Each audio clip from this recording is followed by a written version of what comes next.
And so I wanted to be a better leader, and I wanted to try and work out what made my staff tick. Why do some respond, when I give them feedback in a really constructive way, and why do others get deeply offended and want to leave? So I went down that rabbit hole and noticed not only did learning emotional intelligence skills as a leader help me be a more effective leader, but my customers were really interested in it, my employees were interested in it, and it also helped me in my personal life.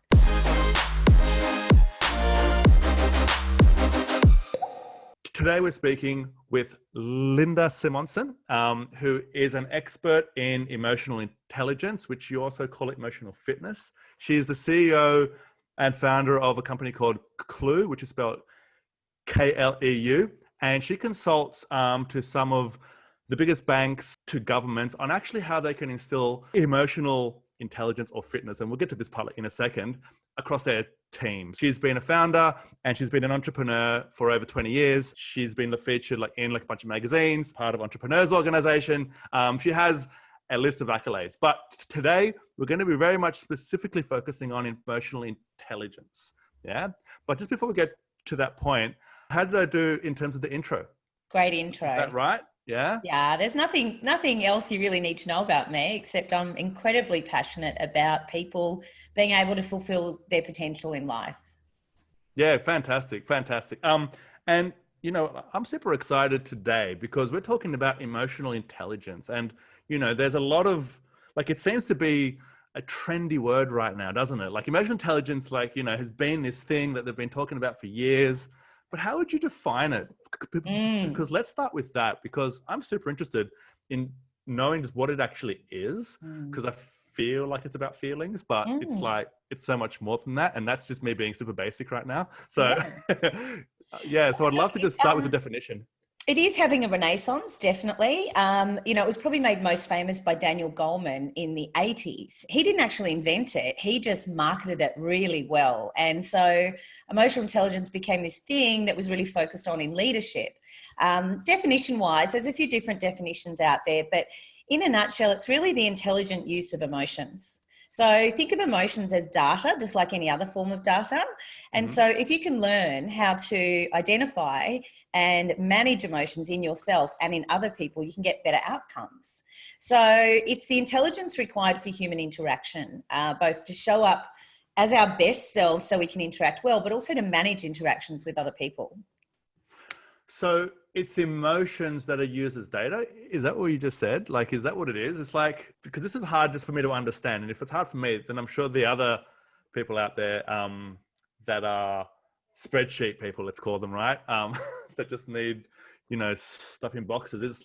It's like to leverage the emotional capacity in the organization to perform better, right? Is that right? Yeah, exactly. So I give you an example. So please. Frontline employees, there's 4.3 million of them in Australia serving the public. Now, right at the moment in the context of COVID, they're doing what we call a really high level of emotional labour.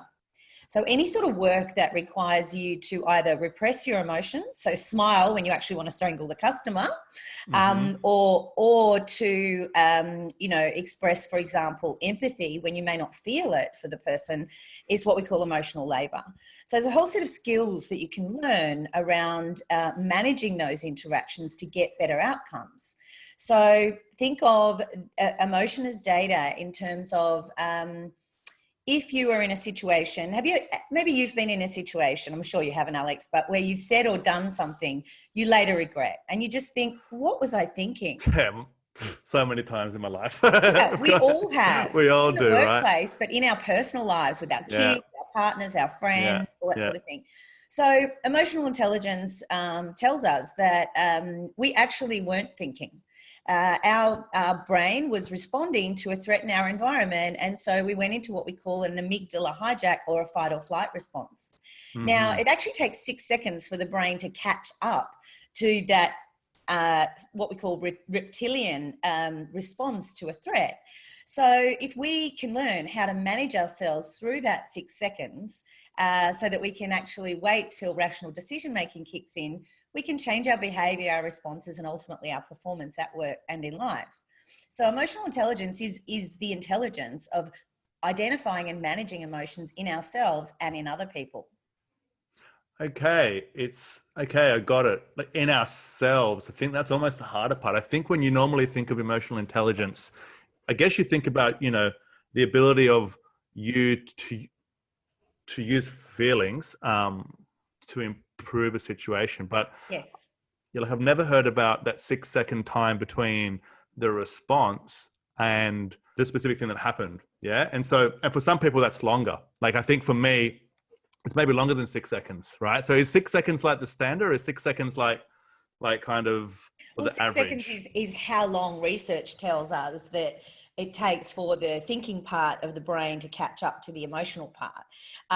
But, every human being is unique and individual. So a big part of emotional intelligence is understanding who you are, what role do emotions play in your life, both, emotions that are unhelpful and emotions that are really helpful, and how can you actually manage them when you need them. So avoid the unhelpful emotions when you don't need them. So for example, avoid feeling threatened when a customer yells at you, because when we feel threatened, we can't think clearly or creatively problem solve. But it's also being able to get yourself out of a negative mood and, know what triggers there are for you that put you in a mindset where you can be a more effective leader, or you can engage better with a customer, or when you get home from work, show up as emotionally present for your family. So it's both unhelpful and helpful emotions that we're looking at how to manage cleverly, basically. What's interesting is that, like I'm a pretty rational guy.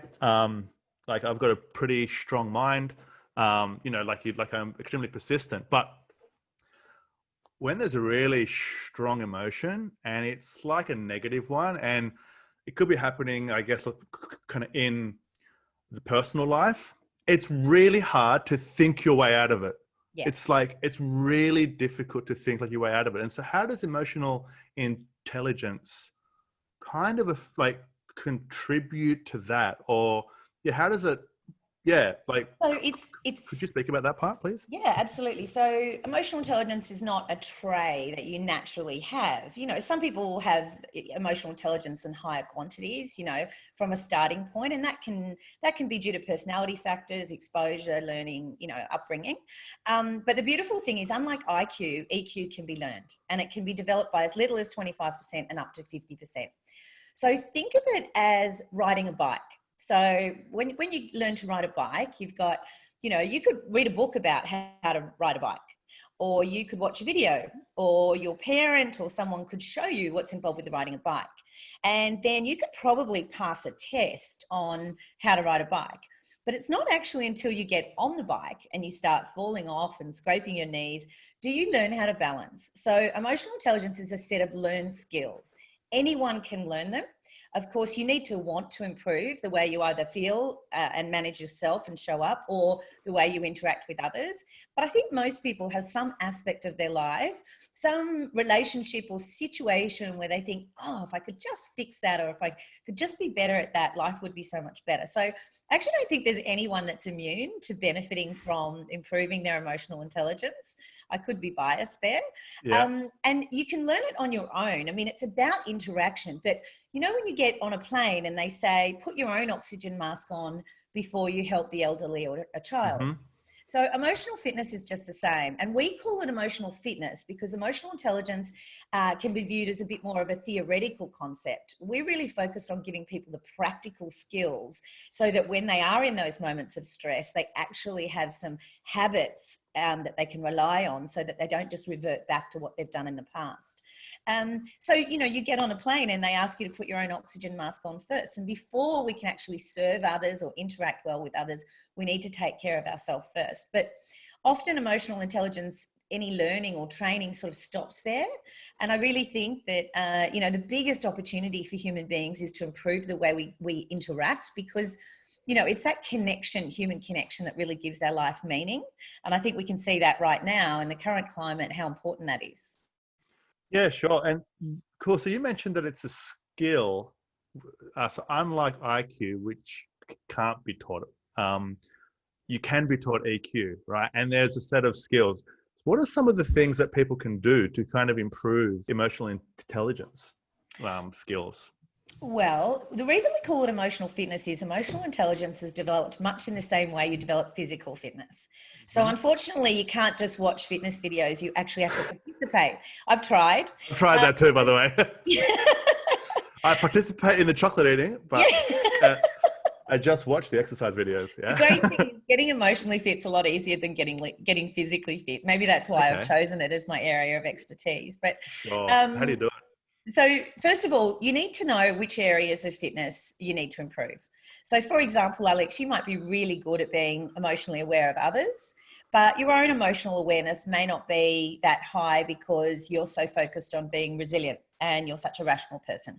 So I think the first point is you really need to uncover your blind spots and understand, okay, what is it that I want to improve and why, and have a really strong why. Like most things in life, we're not motivated to improve unless we've got a really strong why. Mm. And then the next thing is really to look at, okay, what are the right exercises to do? You know, I don't know about you, but I've definitely gone to the gym and done all these cool machines and all these things I like doing, and then nothing changes. And it's because I wasn't actually doing the right exercises in the right quantity, or doing them in the right way. So we need to learn the exercises and make sure we've got an expert coach teaching us how to learn the exercises. And then we just need to practice them regularly. So Mm. our brains have this beautiful neuroplasticity. So this Mm-hmm. ability to actually create new neural pathways and unlearn unhelpful things and relearn things and turn them into habits that are helpful to us. So Right. in the Kleu digital emotional fitness program, that's what we focus on. We give people the exercises to do in the right way, in the right quantity, small amount regularly. You know, it's only 15 minutes 3 times a week over 12 weeks to get emotionally fit. And we use cool technology and neuroscience techniques to actually embed them as habits. I mean, that type of exercise amount and volume is perfect for me. um, it's interesting that you compare it to fitness because it does kind of make sense now, like in understanding how complex it can be to get in shape in terms of actually how good you are at the emotional side of things, right? What are some of the examples of some of the exercises which a person could do? Yeah, because obviously there's all the parts. And so maybe we'll start with that. Yeah. So what are some of the things that I would kind of say, hey, look, I need to improve that? Yep. Yeah. And so then the, kind of the second part is actually the exercises, right? Yeah. Because what's the first part? Yeah. Because I said, say, for example, I have some blind spots, but how do I know the blind spot to improve first? Well, you know the blind spot when you see how others react to you. So, you know, that's what I mean by data. So actually being able to identify. So say, for example, you're in a situation where you're negotiating something and you lose control of the negotiation and you end up feeling really quite disempowered. That would be a Yeah. flag. Okay. There's something, because it's all about feelings, you know, absolutely. You feel disempowered and the other person feels powerful.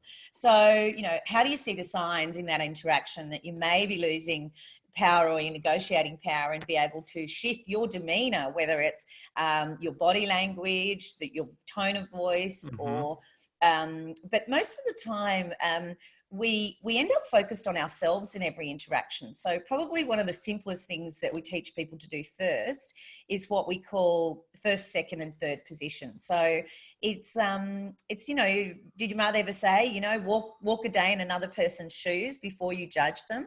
Mm-hmm. So in any interaction, you've got three parties. You've got yourself, that's first position. So that's what's happening for me and how I feel. And it's all about me. We often just stay in that position in any interaction the whole time. Then we've got second position. So that's where we're putting ourselves in the other person's shoes. What are they feeling? What are they thinking? What are they wanting from the outcome? And most importantly, how are they experiencing me?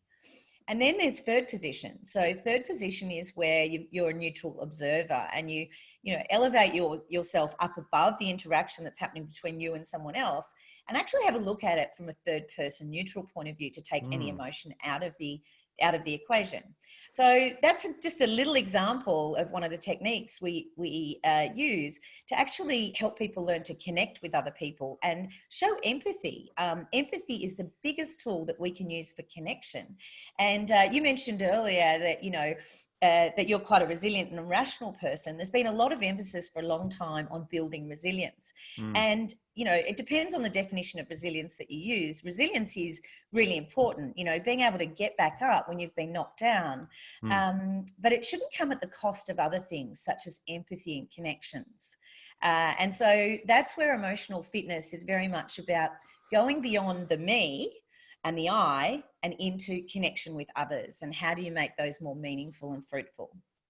And so, yeah, thanks for explaining that. And so then, does that mean then that the exercises like in that example would be practicing kind of how I would see the first person example, second person example, and the third person example? And I would do that for 15 minutes for 3 times a week just to get a bit of a step back? So we actually... Is that an example of an exercise, or is that... Yes, but we've actually created simulations. So you can do this in a safe digital world where you're not, you know, offending anyone, you know, or ruining any relationship. So we basically have created scenarios where an employee interacts with a digital character who might be a customer, a colleague, or even their manager. And these are common workplace scenarios. So for example, it might be you're getting feedback from your manager you don't really like or agree with, or you've got a customer who's you know, being really tedious and pedantic, and it just doesn't make sense and you can't help but feel frustrated. Or maybe a colleague is not pulling their weight on the team. So common scenarios that happen in any workplace. And so we give the person a 2 to 4 minute coaching video. I'm the coach. So instead of having to read about theory around, you know, how do you interact, you know, it's a really short, sharp, hopefully engaging video that introduces a concept, and then the person actually gets to go into the simulation, the interactive scenario, and try it out. So they start applying the techniques we're teaching, and then they see what happens. So the other person might actually slam the door and walk out. The other person might say, wow, that's the first time I really feel heard and really connected to this organization. So they get to try different techniques and see what happens. And we have a little emotional fitness odometer. So a person actually, when they make a helpful choice, their odometer pops into the green, you know, just like in a car.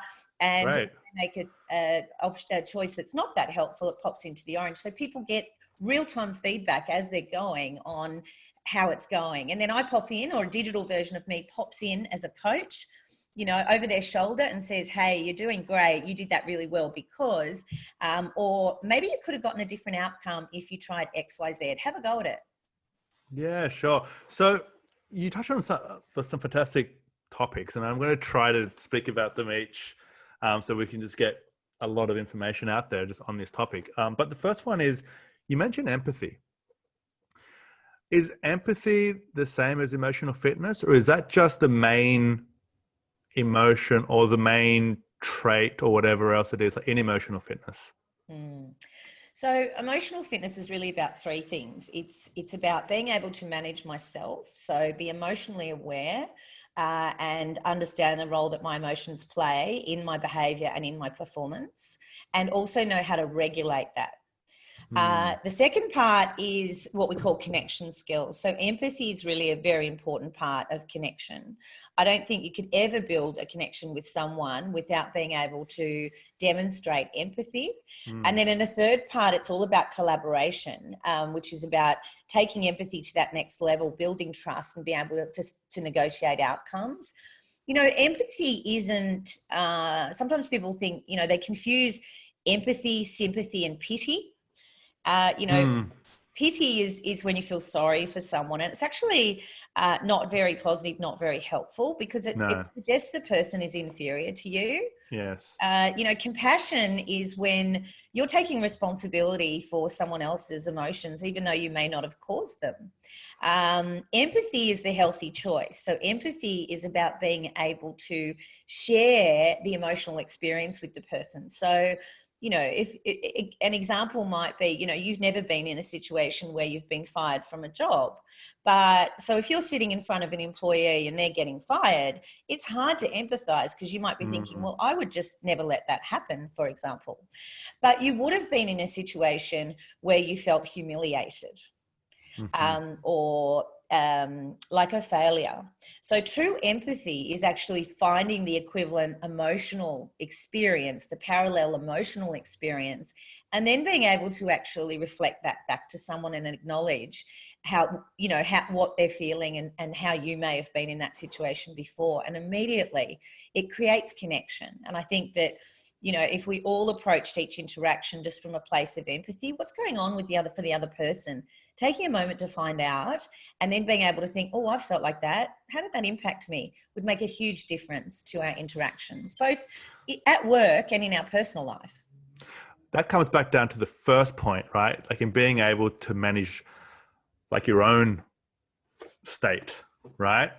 Before you can even provide empathy to someone else, you need to, like in that 6 seconds, just really go, right? Yeah. This is my initial response, not helpful. Yeah. Second response, this. Yeah. Ask a question or something like that that's going to help you relax a little bit. Is that right? Yeah. So an example, I know you're wanting tips, Alex. I can tell. I want tips badly because I'll be using them myself, but also it's super helpful just to the podcast listeners. Absolutely. If they've got things they can start doing. So that's why, I'm going to keep just badgering you until you give me. No, I love it. I love it. Yeah. So an example, a really simple example is count to 6 and take 6 breaths. And you'll find breathing deeply in and out 6 times. By the time you've done that, you'll be out of the amygdala hijack and you'll be thinking more clearly. Some people do random things. We had someone that decided they were learning another language. So every time they felt themselves get sort of heat up emotionally, they would stop and they would translate a sentence backwards in the language they were learning. Great. That's cool. Some people. So it's an interrupt. It's a pattern interrupt, right? Yeah. Break the connection, the circuit, and give it a moment to reset. So we teach people, we get people to uncover, we call it intervention techniques. So we get people to uncover which intervention techniques work for them. Breathing might not work for someone else, for one person, but looking at a photo of one of your loved ones might work for someone else. Everybody develops these little techniques. Do you remember, seeing people in funny movies that had an elastic band on their arm when they were trying to... Yeah, Mark Wahlberg had one in this movie I just watched. It was an awesome movie, by the way. It was so good. Yeah, example. So they'll be different for everybody. We teach some general ones that we know work, but then as people get more fit, they come up with things that work for themselves. Look, I personally know how that feels, and I'm sure that everybody has probably done this. It's when you're really upset and you reply to some email and you write it and you send it. And in that moment, you're just believing that that's the best email I could possibly write. The next morning, you wake up, you even forgot about what the issue was. And you look at the email, you're like, man, I could have done that so much better. Maybe I was a bit rude. I didn't really empathize. I just got really frustrated because I was just thinking of myself in that moment. Yeah. I didn't really see the context. And I was like, and so now I've just learned, if you're going to send off an angry email, just wait. Yes. So it's a version of that, right? And because after a couple of hours, you probably don't even care anymore. But like in the moment, it's kind of the flight or fight response is so strong. You just think you're so right in that moment, but you're not. Yeah. So that's an example of when you're being driven purely by emotion. And so that's where your intervention technique would make you to stop and think and go, hang on a sec, am I reacting or am I responding? And that's the first thing we teach people around self-management. Let's respond, not react. Anger is actually a valid emotion, but we always get people to think about what are they trying to achieve at the end of the day? And does expressing that emotion in this way get you closer or take you further away from the end goal? So it's out of that reactivity and into proactivity in terms of what you're actually trying to achieve.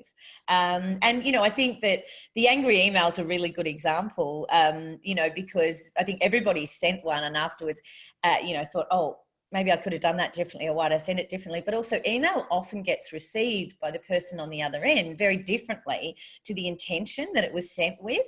And that's where empathy comes into it. So reading that email, taking a step back and going, okay, so based on what I know about this person, how are they likely to feel when they receive this? And the reality is people are not motivated when they feel bad. They are motivated when they feel good. So how can you shift the message and turn it into a motivational communication rather than a demotivating one? Yeah, like, and I think it's obvious is when the whole email, like, it, basically, like, is in the caps lock with 6 exclamation marks. There's pretty much there's probably no way they're going to be able to see that and go, "Oh, he was really friendly in that email." You know what I mean? So, because but that happens like in speaking as well, right? So it's harder in speaking because it's too late. By the time you have kind of understood, I did that incorrectly, it's too late oftentimes. Yeah, so that's how do you recover from that? Like, if you go in there, like, is it to say sorry, like I over respond, like I should have reacted like in a bit of a different way? Like, is there a way to recover from that? Like, and now I'm asking for extra kind of advice around, like, if you're already now gotten past the point of no return, if that's a point, but is there a way to recover like that? Absolutely. I think the beautiful thing about life is, there's not very many decisions we make that we can't recover from in one way or another. And I think human beings actually do want to connect. There's lots of techniques you can learn to recover or rebuild or repair the connection bridge, when it's broken. It's harder, obviously. I think, the reason that we created those simulations is so that people can practice. So there's less need to repair.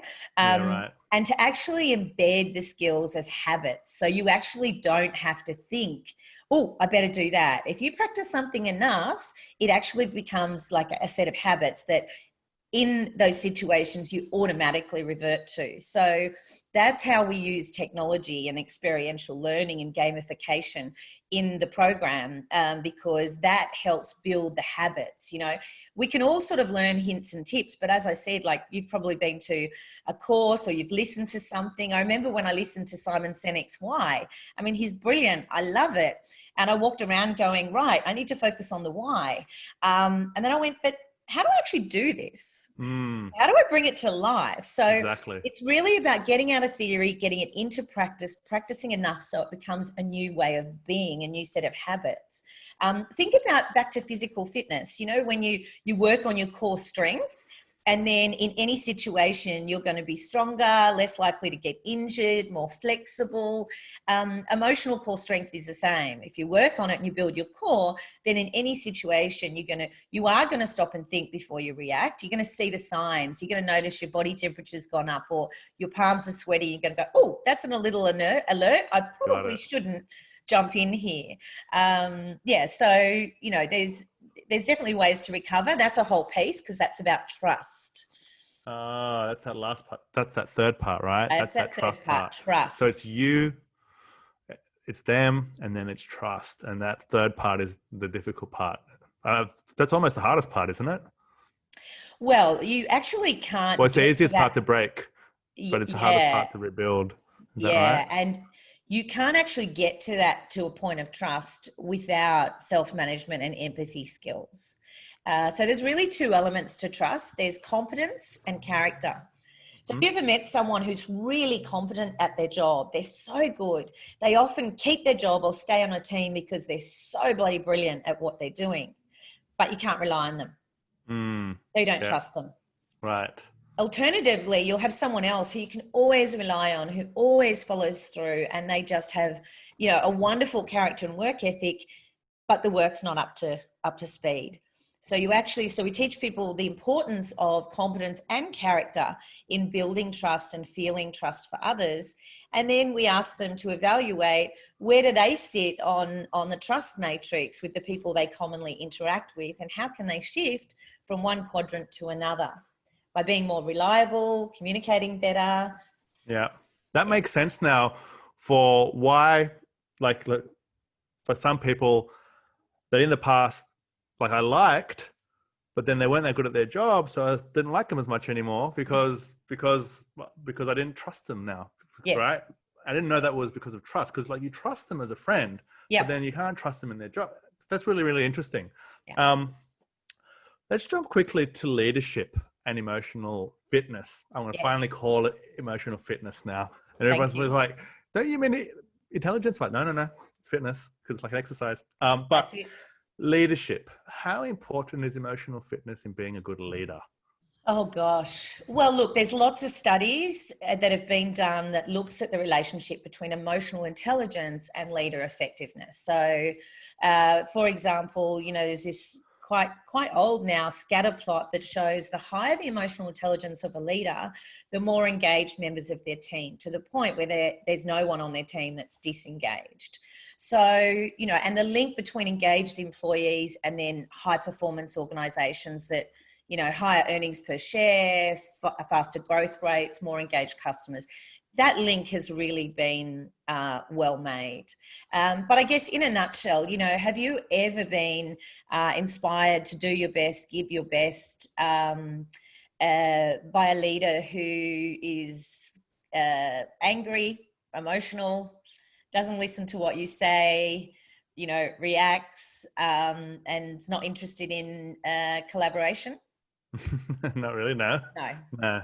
So an emotionally intelligent leader shows up as present, expansive in their thinking, willing to consider views. They respect people, and they view their role very much as the person to unlock the potential of the people in their team. So you'll find that there's a certain amount of humility that comes with being an emotionally intelligent leader.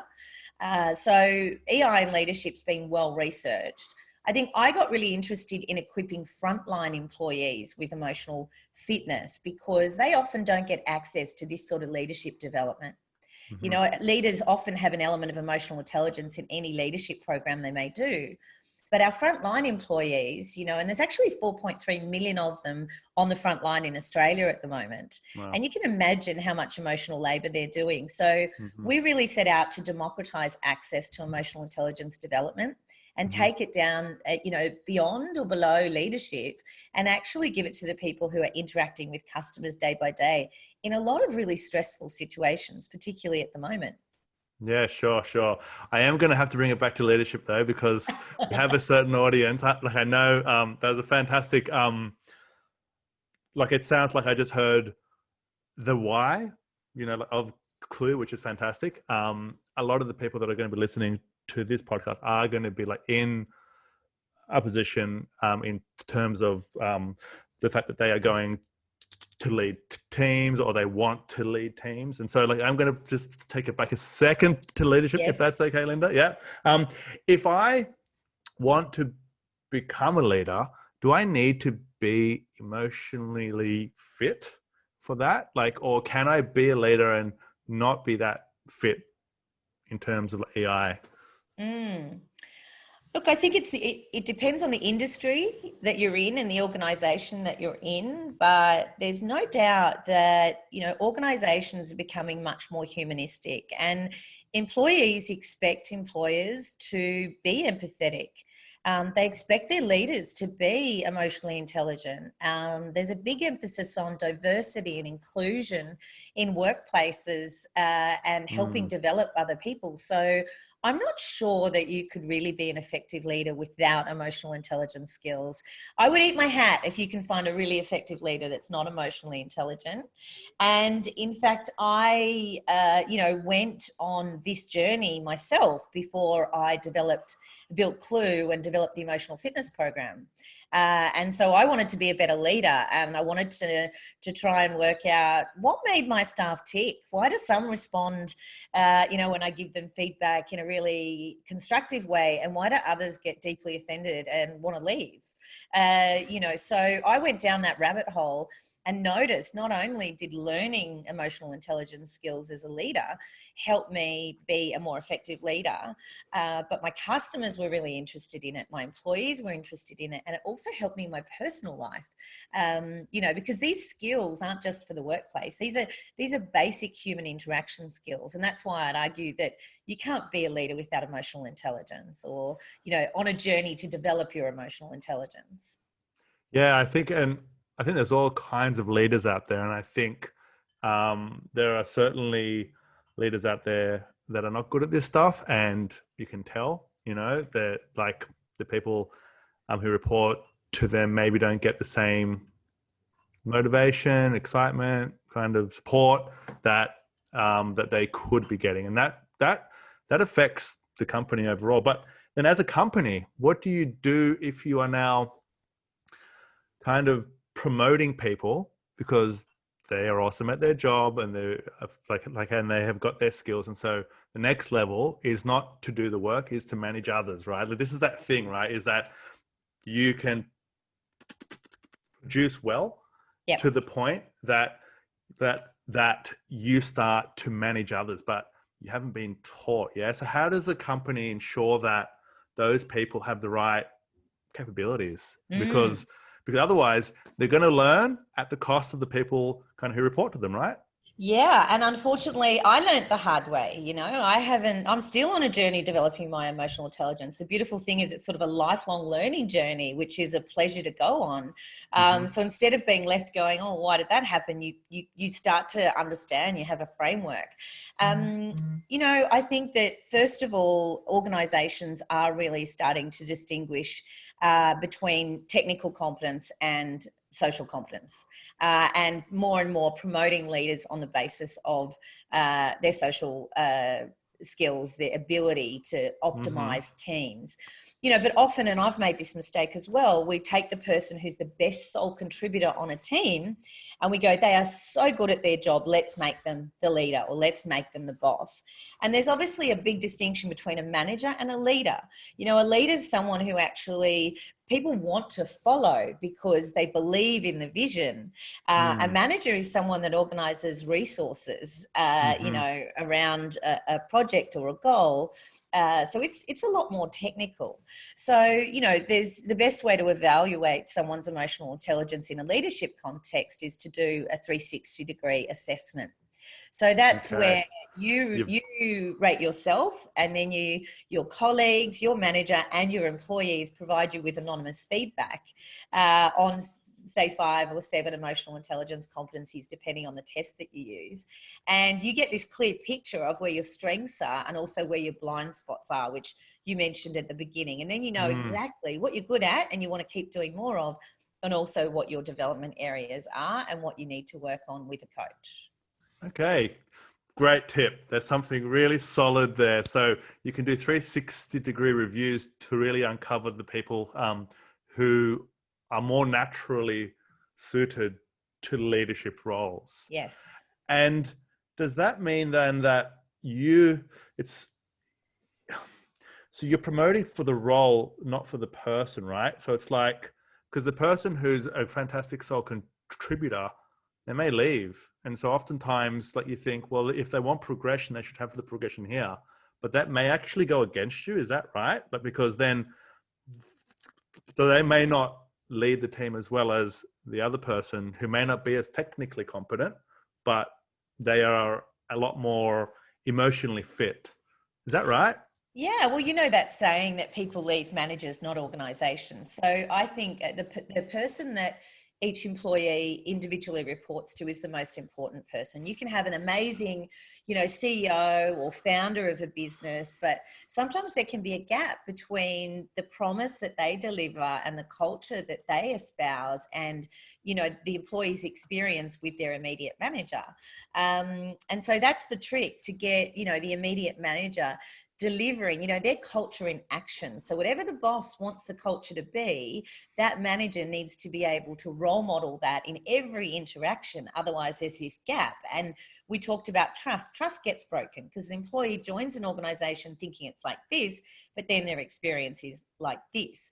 The beautiful thing, as I said, though, is emotional intelligence can be learned. So if you want to promote someone because they are a great subject matter expert, they're loyal, they've been with the organization a long time and people respect them, you simply develop that component. Whereas, if you needed a leader with great numerical skills, that's an IQ component. And, if someone's not really strong numerically, you might be able to shift the dial a bit, but not a great deal. Beautiful thing here is you just identify that it's a critical leadership competency and then you develop it in the individual. So you get both. Yeah, great. But how long will it take to kind of upskill somebody on this? Okay, cool. Say somebody is up for a promotion, right? And you want to get them ready so that they don't screw up too much. I mean, everyone's going to screw up. It's fine to screw up, but you want to give them as much support or what's the word, padding as possible in case they fall, right? How much time should somebody, sorry, like I need the numbers and the specifics, right? But like, I'm just trying to just get kind of perspective, right? Of like, cool, this is going to be 6 months or 2 months, or there's accelerated ones.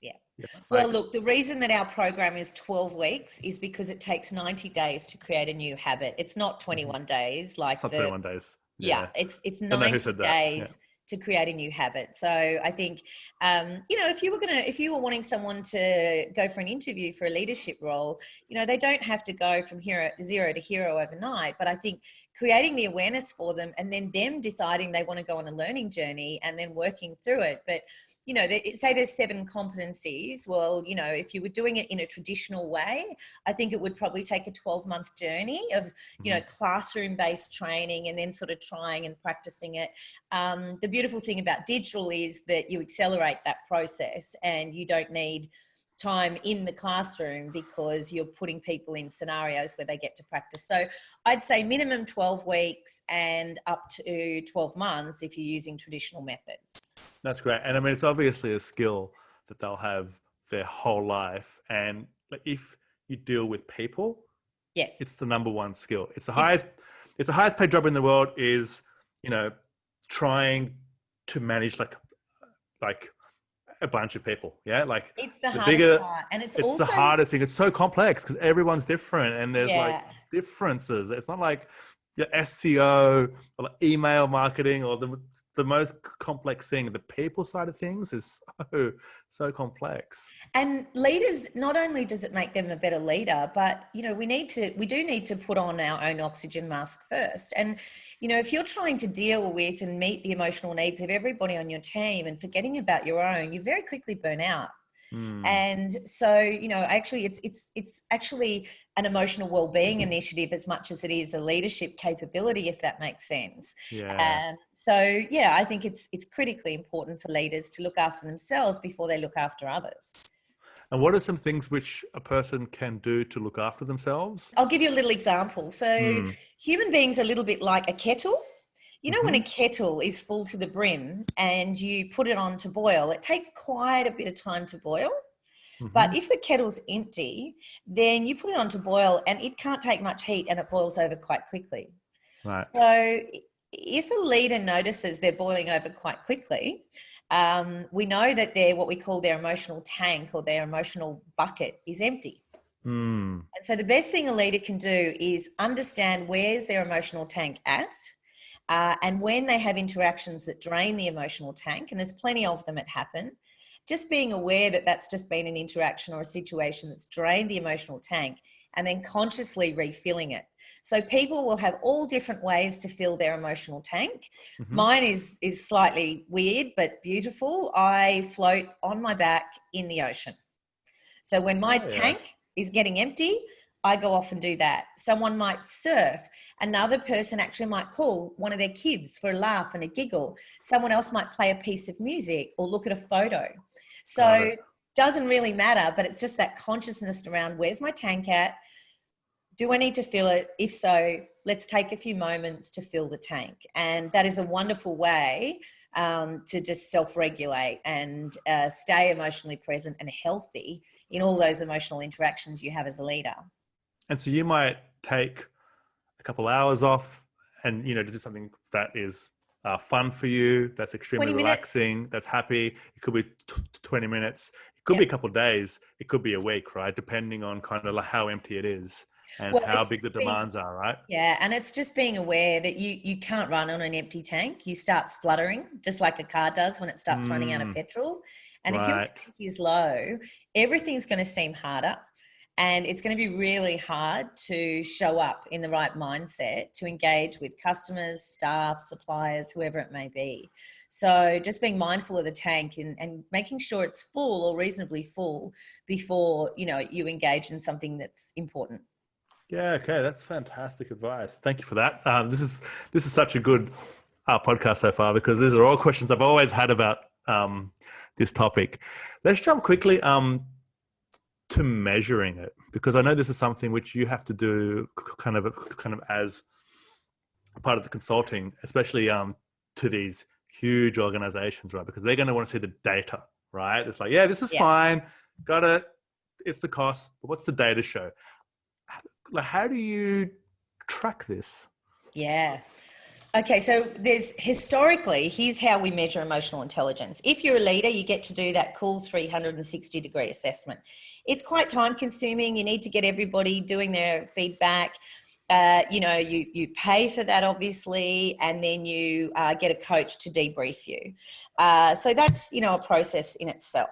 So that's a really accurate way of measuring emotional intelligence because it's not self-reporting. It's based on what do the people that matter say about the way you behave? So that's really valuable.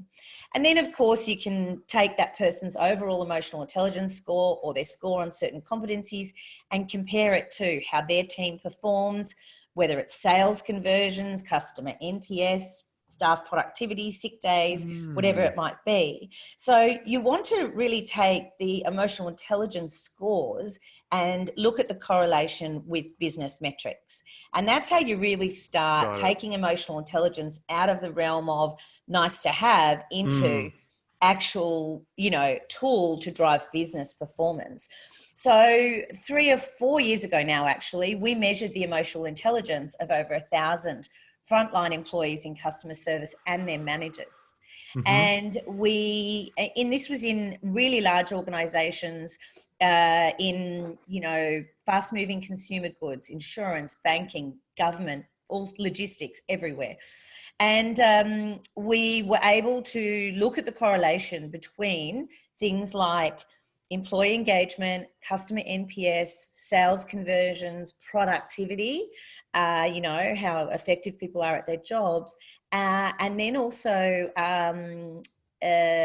emotional well-being of employees, which we were particularly interested in. So we were able to isolate exactly what emotional intelligence score, aligns with high performance. And I had this great idea, which was, well, let's actually build a recruitment tool that enables us just to hire people who have that profile, right? If it's so important and it drives performance. Right. The only challenge is only 20% of the people in the organization actually had that profile, and only 20% of job applicants had the profile. So, it's actually quite difficult to hire someone in with a really strong emotional intelligence profile because we don't teach it in schools. No, we don't, do we? Yeah, they don't teach you how to feel. That's for sure. Imagine Hollywood if they did. How to feel. That's Hollywood, and they don't teach you the right way. That's for sure. And happily ever after, with no problems at all. It's imagine if, in addition to science and English and mathematics, we learn how to interact with other human beings. What a difference that would make to parents. But also in the business world. So interestingly, Deloitte, the management consulting company, published a report a couple of years ago indicating that the biggest skill shortage in Australia is this skill. Something like 3.5 million employees are needed with this skill and don't have it. And that's expected to increase to over 5 million in the next 5 years. And of course, the World Economic Forum has listed emotional intelligence as one of the top 10 skills for the future of work. So, thankfully, we can learn it. Yeah, that's great. And I think this goes on to my next point, which is about artificial intelligence. Now, artificial intelligence is growing pretty fast, right? And it's accelerating at a pace that people don't get yet, but it's happening, and it's happening in places that they can't see. But it's all around us already, and it's only going to become more. Now, in a world where there is artificial intelligence that is going to be taking over a lot more roles, how does this work with AI now? Yeah, I think really good question. Well, I might use an example. So there's a bank in the UK that basically has bots that respond to customer inquiries, phone bots and digital bots and whatnot. And 70% of customers they all know that they're talking to a bot, but at the end of the phone conversation, they say, "Have a nice day." Okay. Human beings need connection, and we need it, as it's a fundamental part of our life. I mean, my view on artificial intelligence is, I think, let's automate the stuff that machines can do. and then give the bit that only humans can do, which is actual connection and meaningful connection with another human being. Let's actually elevate the roles that humans do to those ones. So I see a future where robots and artificial intelligence take over all the cognitive tasks that, you know, historically have been associated with human IQ. And what humans become very good at is what comes naturally to us, which is being human. So I do think that artificial intelligence will have a role to play in emotional intelligence. So imagine a situation where, you know, you can say to Siri, hey Siri, I feel really down today.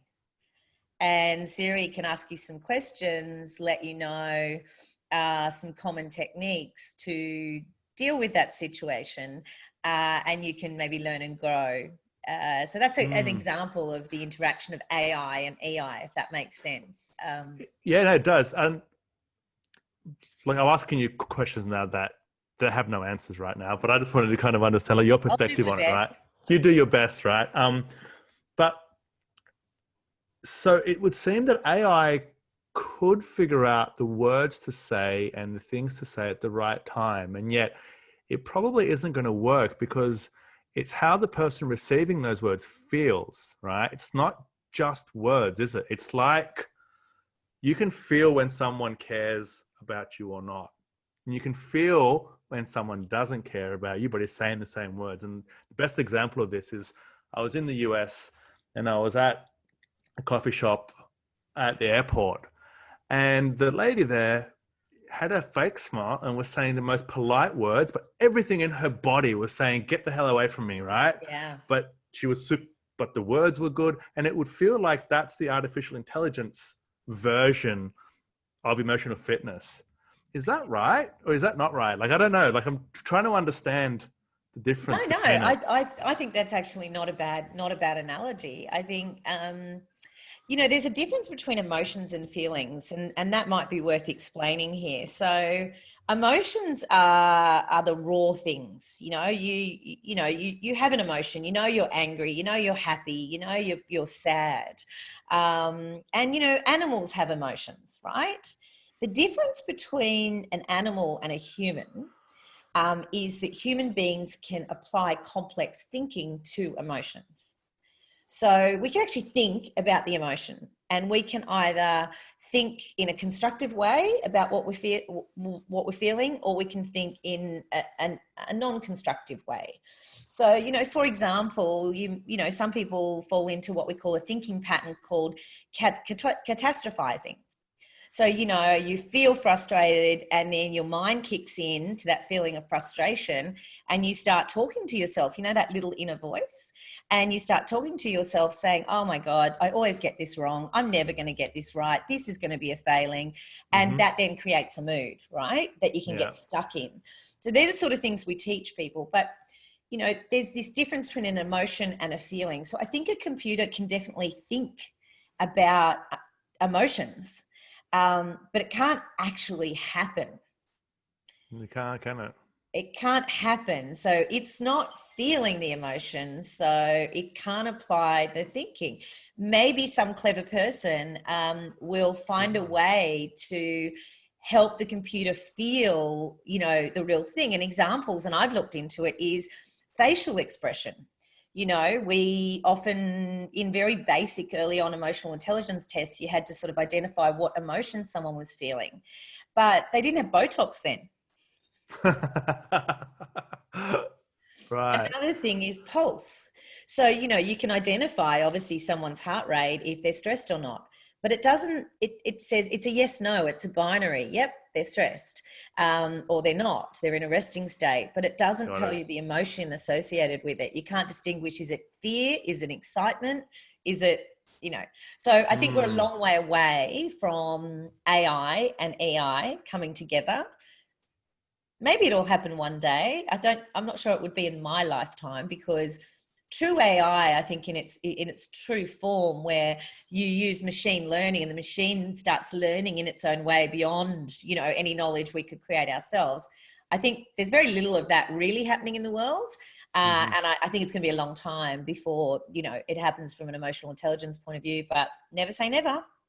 Yeah. And I also think from the leadership perspective and from kind of the people perspective, there's still going to be people and there's still going to be leaders, for some time yet. So I think this is a valuable skill just to have right now. So I just have like a few quick fire questions, which I like to ask at the end of a podcast, if that's okay with you. Yes. So what book has had the biggest impact on your success? Oh my goodness.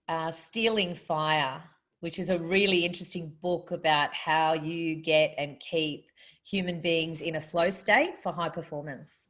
Okay, Stealing Fire. Cool. I haven't heard of that one. I'm going to read that one. What's your number one piece of advice for hiring awesome people? Number one piece of advice for hiring awesome people? Well, of course, I want to say, hire for emotional intelligence.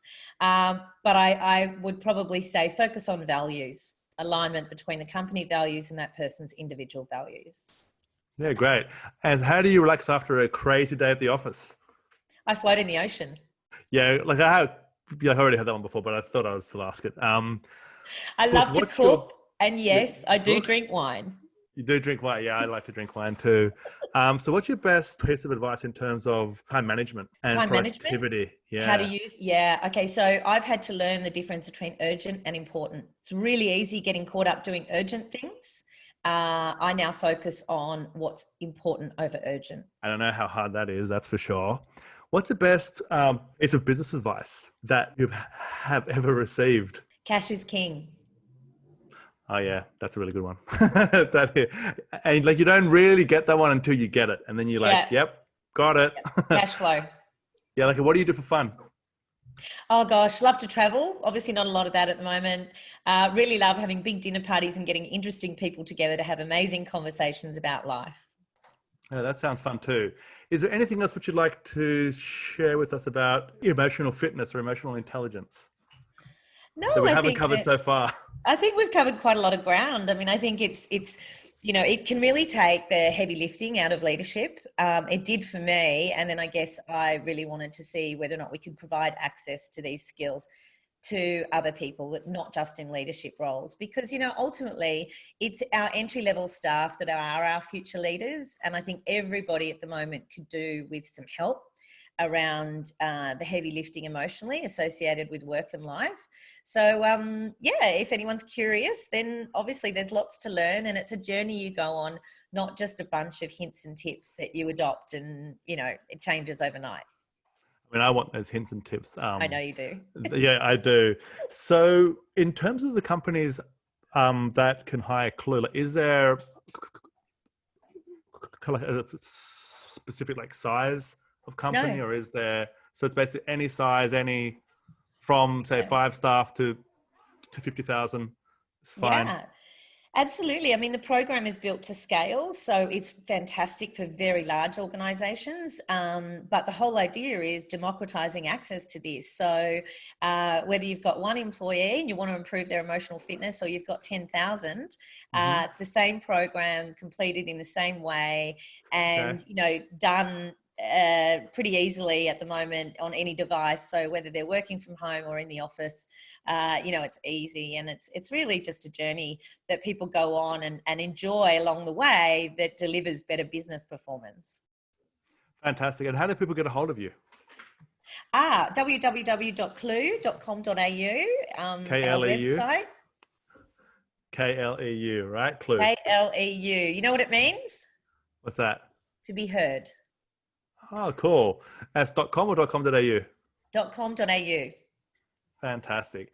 Linda, thank you so much for your time on the podcast. It's been such a fantastic insight into emotional fitness, emotional intelligence, and the importance of it across organizations. Yeah. So I really appreciate the time today.